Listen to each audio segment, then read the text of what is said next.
कक्षा 8 गणित में अध्याय 7 घन और घनमूल में घनमूल क्या होता है इसके बारे में पढ़ रहे हैं। घनमूल होता क्या है? घनमूल ज्ञात करने की संक्रिया घन ज्ञात करने की संक्रिया की प्रतिलोम संक्रिया है। कैसे? हम जानते हैं कि 2 की घात 3 2 का घन होता है 2 गुणा 2 गुणा 2 बराबर 8।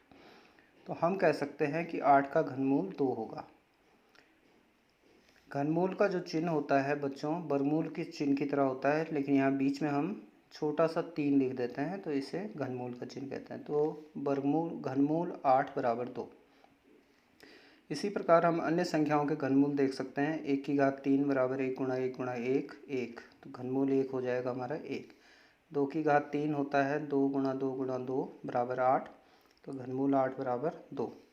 3 का घन होता है 3 गुणा 3 गुणा 3 बराबर 27, तो घनमूल 27 होगा 3। इसी तरह से 4 का घन 64 होता है तो 64 का घनमूल 4 होगा। 5 का घन 125 होता है तो 125 का घनमूल 5 होगा। तो इस प्रकार से हम अन्य संख्याओं के घन और घनमूल ज्ञात कर सकते हैं। अब हम करेंगे अभाज्य गुणनखंड विधि द्वारा घनमूल ज्ञात करना। कैसे हम गुणनखंड विधि से घनमूल ज्ञात करते हैं? देखिए प्रश्नावली 7.2 पहला प्रश्न देखिए।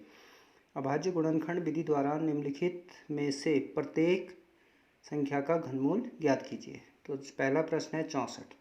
अब 64 का घनमूल ज्ञात करना है तो पहले हम 64 के अभाज्य गुणनखंड ज्ञात करेंगे, जो इस तरह से होंगे। 2 का भाग दिया 64 में 32, 2 का भाग फिर 32 में दिया 16, 2 का भाग 16 में दिया 8, 2 का भाग 8 में दिया 4, 2 का भाग 4 में दिया 2 और फिर 2 का भाग 2 में दिया 1। तो आप देख लीजिए घनमूल 64 बराबर घनमूल 2 गुणा 2 गुणा 2 गुणा 2 गुणा 2 गुणा 2, यानी कि हमें 3 के जोड़े बनाने हैं। 2 के 3 जोड़े, 2 के 3 जोड़े।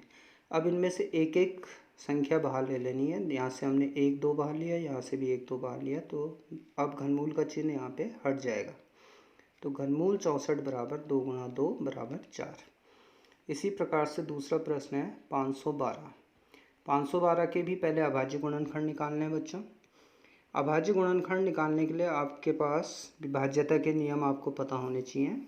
जैसे, और हमेशा हम 2 छोटी संख्या से शुरू करेंगे। पहले हम 2 का भाग देंगे, अगर 2 का नहीं जाता है तो फिर 3 का देंगे। तो 2 का विभाज्यता नियम है कि किसी संख्या का अगर इकाई अंक 2 सम संख्या है तो उसमें 2 का भाग चला जाता है। तो 512 का इकाई अंक 2 है, ये एक सम संख्या है तो इसमें 2 का भाग जा सकता है। तो 2 दूनी 4, 1 बचेगा 11 हो जाएगा, 2 पंजे 10, फिर 1 बचेगा 12 हो गया, 2 छक्का 12। फिर से हम 2 से ही स्टार्ट करेंगे। पहले 2 का भाग, फिर अगर 2 का नहीं जाता फिर 3 का, 3 का नहीं जाता फिर 4 का।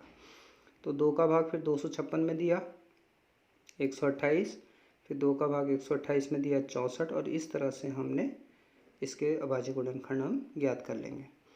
तो अब क्या होगा? घनमूल 512 बराबर घनमूल 2 गुणा 2 गुणा 2 गुणा 2 गुणा 2 गुणा 2 गुणा 2 गुणा 2 गुणा 2।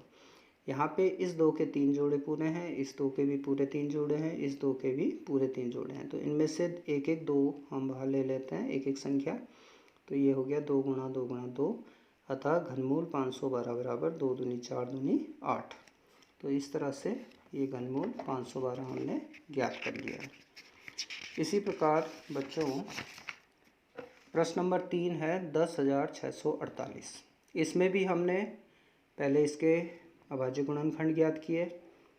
तो इसमें भी क्योंकि इसका इकाई अंक 8 है, 8 सम संख्या है, तो हम इसमें 2 का भाग दे सकते हैं। तो 2 का भाग दिया 5324 आया, फिर 2 का भाग इसमें दिया 2662 आया, फिर 2 का भाग 2662 में दिया तो 1331 आया। अब बच्चों इसके बाद इस संख्या में 11 का भाग जाता है। देखिए 11 एकम 11, यहाँ पे 2 हासिल होगा 23 हो जाएगा, 11 दूनी 22, फिर 1 हासिल होगा 11 हो जाएगा, 11 एकम 11। फिर इसमें भी 11 का भाग जाता है, 11 एकम 11, 1 हासिल 11 एकम 11, 11 एकम 11।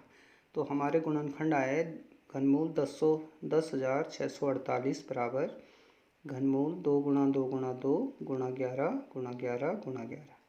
2 के भी 3 जोड़े बन रहे हैं, 11 के भी 3 जोड़े बन रहे हैं, तो 2 गुणा 11 बराबर 22। तो घनमूल 10,648 बराबर 22। इसी प्रकार से हमने चौथा प्रश्न किया है 27,000। तो 27,000 के भी हमने इस तरह से जो है अभाज्य गुणनखंड ज्ञात किए। अब आप देखिए हमेशा शुरू करेंगे हम 2 से, फिर यहाँ पे 6750 6750 आ गया। अब 6750 में फिर 2 का भाग दिया तो 3375 आ गया। अब हमें चेक करना है कि इसमें 2 का भाग जाएगा या नहीं जाएगा। तो आप देखिए 5, क्योंकि विषम संख्या है इसलिए 2 का भाग इसमें नहीं जा सकता। अब 3 का विभाज्यता नियम होता है कि इन सभी संख्याओं को जोड़ के उसमें 3 का भाग जाना चाहिए। तो देखिए 3 धन 3 6, 6 धन 7 13, 13 धन 5 18, 18 में 3 का भाग जाता है। इसका मतलब इसमें 3 का भाग जा सकता है। तो 3 एकम 3, 3 एकम 3, 3 दूनी 6, हासिल 1 बचा, 15 हो गया, 3 पंजे 15। ऐसे ही इसमें 5 धन 2 7, धन 1 8, धन 1 9, 9 में भी 3 का भाग जाता है। तो 3 का भाग इस संख्या में जा सकता है। 3 3 9, 2 हासिल बचा 22, 3 7 21, फिर 1 हासिल बचा 15, 3 पंजे 15। फिर इसी प्रकार से इसमें भी 7 धन 3 10, धन 5 15, 15 में 3 का भाग जाता है। 3 एकम 3, 3 दूनी 6, हासिल 1 5, 15, 3 पंजे 25। अब इसमें देखिए इसमें 5, क्योंकि 125 में इकाई अंक 5 है, ये विषम संख्या है तो 2 का भाग नहीं जा सकता। अब 3 का चेक करने के लिए 5 धन 2 धन 7 और धन 1 8, 8 में भी 3 का भाग नहीं जा रहा है। तो बच्चों फिर अगर किसी संख्या का इकाई अंक 5 है तो उसमें हम 5 का भाग दे सकते हैं। तो 5 25 पंजे 125 और 5 पंजे 25। इस तरह से हमने इसके अभाज्य गुणनखंड किए। अतः घनमूल 27,000 बराबर घनमूल 2 गुणा 2 गुणा 2 गुणा 3 गुणा 3 गुणा 3 5 गुणा 5 गुणा 5। इसमें देखिए 2 के भी 3 जोड़े हैं, 3 के भी 3 जोड़े हैं और 5 के भी 3 जोड़े हैं। तो हम एक एक संख्या इनसे बाहर लेंगे और घनमूल का चिन्ह हटा देंगे। तो 2 गुणा 3 गुणा 5, 2 3 6 पंजे 30। अतः घनमूल 27,000 बराबर 30। धन्यवाद।